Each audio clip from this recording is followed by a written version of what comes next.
నేను మొన్నటి వరకు 2000 గిద్దలూరు నియోజకవర్గ శాసనసభ్యుడిగా 2 పర్యాయాలు పనిచేసిన.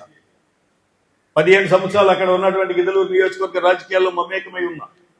ఒక దఫా ఓడిపోయినప్పటికీ 2 దఫాలు శాసనసభ్యుడిగా ఉన్నా. మొదటి దఫా నేను శాసనసభ్యుడిగా ఉన్నప్పుడు ఆ ప్రాంతంలో ఉన్నటువంటి అర్ధవీడు మండలంలోని వెలుగులపాయ, పాపనేపల్లి లోయలకి తీవ్రమైన అన్యాయం జరుగుతుందని చెప్పేసి ప్రజల మద్దతుతోటి ఆ రోజున ప్రభుత్వంపై ఒత్తిడి తీసుకొని వచ్చి లిఫ్ట్ ఇరిగేషన్ మంజూరు చేయించుకోవడం జరిగింది. కానీ దురదృష్టవశాత్తు 10-12 సంవత్సరాలైనా ఈ రోజుకి కూడా అది కార్యరూపం దాల్చుకోవడం అనేది దురదృష్టం. ఏది ఏమైనప్పటికీ టెండర్లు పిలవడం క్యాన్సిల్ కావడం జరిగింది.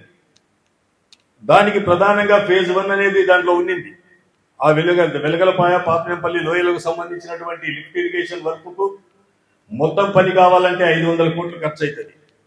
కానీ నీళ్లు మీరు వెలుగొండ ప్రాజెక్టులో పెట్టి నీళ్లు దింపే నాటికి కావలసినటువంటి జాక్ వెళ్ళు, మునక ప్రాంతంలో వచ్చేటువంటి డ్యాంలో మునక ప్రాంతంలో వచ్చేటువంటి ప్రాంతం నుండి ఒడ్డుకు నీళ్లు చేర్చేటువంటి కాలువ ఖరీదు 150 కోట్లు అవుతుంది.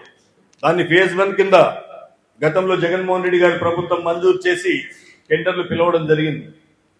దురదృష్టవశాత్తు అవి క్యాన్సిల్ అయినాయి.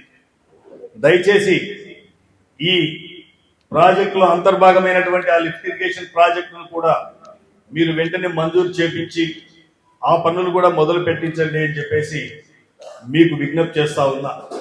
అలాగే గిద్దలూరు గౌరవ శాసనసభ్యులు అశోక్ రెడ్డి గారికి కూడా విజ్ఞప్తి చేస్తా ఉన్నా మీడియా ద్వారా. ఆ వెలుగొండ ప్రాజెక్టు అందులో అంతర్భాగమైనటువంటి వెలగలపాయ, పాపనేపల్లి లోయలకు సంబంధించినటువంటి లిఫ్ట్ ఇరిగేషన్ ని మీరు అధికారంలో ఉన్నారు కాబట్టి, ఇప్పుడు ప్రజాప్రతినిధులుగా ఉన్నారు కాబట్టి మీరు దానిపై ప్రత్యేకమైన దృష్టి సారించి దయచేసి ఆ ప్రాంత ప్రజానీకానికి, రైతాంగానికి ఉపయోగపడే త్రాగునీరు, సాగునీరు ఇప్పించవలసిందిగా వారిని కూడా రిక్వెస్ట్ చేస్తా ఉన్నా. అలాగే